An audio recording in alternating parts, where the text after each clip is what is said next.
Apalah begitu. Ataupun kita juga selama hidup kita banyak kekurangan, banyak kelalaian selama hidup kita.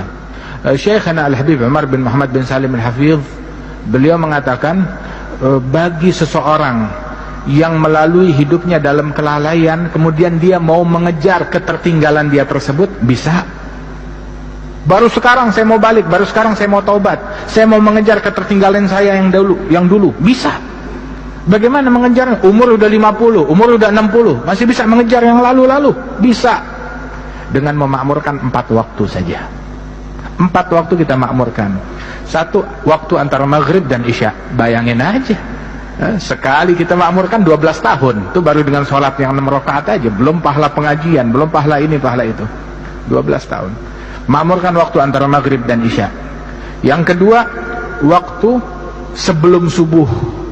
Sebelum subuh itu Syekhana Al-Habib Attas Habsyi, dia bilang, ya waladi la yakunid dik ahsan minnak. Jangan sampai ayam jago lebih jago dari kamu. Sebelum subuh dia udah bangun dan siap untuk berkokok. Janganlah kita kalah dengan ayam jago, dengan ayam jantan. Bangunlah sebelum subuh, jangan kalah dengan ayam. Kalau kita bangunnya habis subuh, ya ayam lebih baik dari kita namanya. Wahakadha, makmurkan waktu sebelum subuh. Walaupun 15 menit, 20 menit sebelum subuh kita sudah di atas sejadah, udah siap. Siap dengan tasbihnya, siap dengan istighfarnya.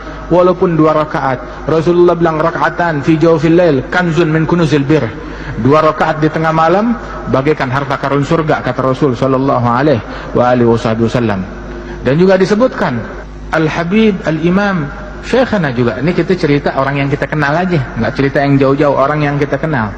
Al-Habib Ali bin Abdullah bin Syihabuddin, itu dikisahkan beliau tuh puluhan tahun nggak pernah tinggal hizib akhir lail, tadarus Quran di akhir malam di masjid. Datang tuh akhir malam ke Masjid Surur, dituntun sama anaknya Al-Habib Muhammad, atau sama cucunya Al-Habib Abdullah yang baru meninggal seminggu yang lalu. Itu sambil dituntun, datang 2 jam sebelum subuh, dituntun tuh sambil buru-buru, bisur'a ya waladi, syams alaina, yakni ta'akharna. Buruan wahai anakku, kita kesiangan, kita kesiangan. Lihat, subuh masih 2 jam lagi, dia bilang kesiangan. Subuh masih 2 jam lagi, dia menjerit kesiangan. Belum lihat kesiangannya orang sekarang seperti apa. Kata puluhan tahun, syuyukh yang kita kenal puluhan tahun, nggak satu pun dari mereka yang tinggal qiyamul lail. Enggak satu pun dari mereka yang tinggal salatul jamaah. Karena Imam Abdullah bin Umar Asy-Syatiri, beliau mengatakan, "Idza ra'aita talib ilm la yuhafidh ala qiyamul lail wa ala salatil jamaah fanfud yadaka minhu." Kalau kamu lihat santri penuntut ilmu enggak salat jamaah, enggak bangun malam, ya cuci tangan dari dia, enggak ada harapan.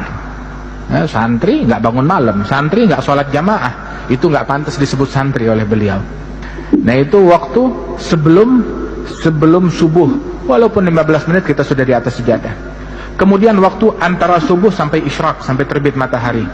Dalam hadis Rasul menyebutkan bahwasanya man shallal fajr fi jamaah wa jalasa fi musallah yadhkurullaha ta'ala hatta tatlu'a asy-syams thumma yusalli rak'atain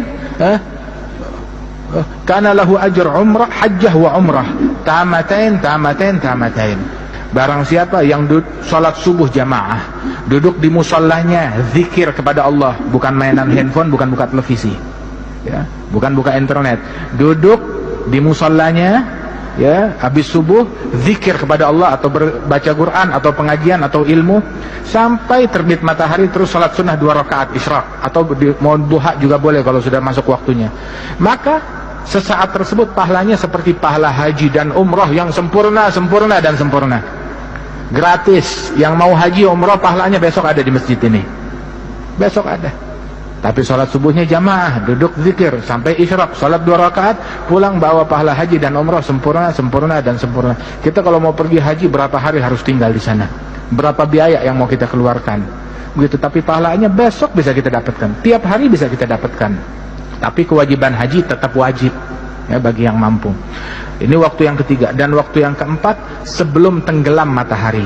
Siapkan sebelum tenggelam matahari untuk berzikir, bertaubat, memohon ampunan kepada Allah Ta'ala, bertasbih kepada Allah Subhanahu Wa Ta'ala. Ini 4 waktu ya, sebelum subuh, kemudian juga habis subuh sampai isyraq, kemudian juga sebelum tenggelam matahari sore hari untuk berzikir, baca wirid sabah wal masa, azkarul yawm wal lail, azkarus sabah wal masa, diringkas oleh Imam Nawawi dalam kitab Al-Adhkar. Al-Adhkar itu ringkasan daripada apa yang dicantumkan oleh Bin Sunni. Itu guru-guru kita dulu bilang, man magaral adhkar falaysa bidzakar. Orang yang enggak baca kitab Al-Adhkar bukan lelaki, enggak jantan. Bi'dar washtaril adhkar. Beli kitab Al-Adhkar walaupun dengan menjual rumah untuk beli kitab Al-Adhkar ya. Kemudian juga tuh waktu yang ketiga itu sebelum subuh, kemudian dari habis subuh sampai isyraq, sebelum maghrib walaupun beberapa saat untuk istighfar, dan antara maghrib dan isya. Ya, mudah-mudahan Allah Ta'ala makmurkan waktu kita.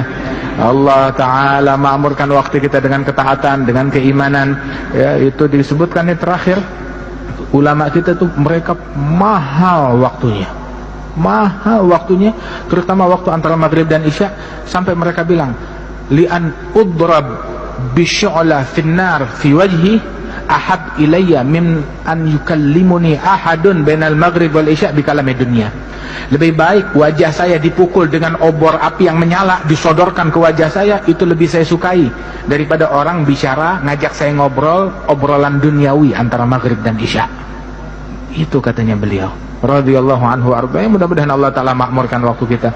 Mukmin tuh royal sama duitnya, tapi pelit sama waktunya, pelit sama waktunya, pelit sama jam, pelit sama menit, pelit sama detik, pelit sama nafas. Sebab kalau motonya orang dulu, motonya orang barat, setiap waktu adalah time is money, waktu adalah uang. Tapi buat kita, tiap waktu adalah zikir, pahala, surga, ridhonya Allah Subhanahu Wa Ta'ala.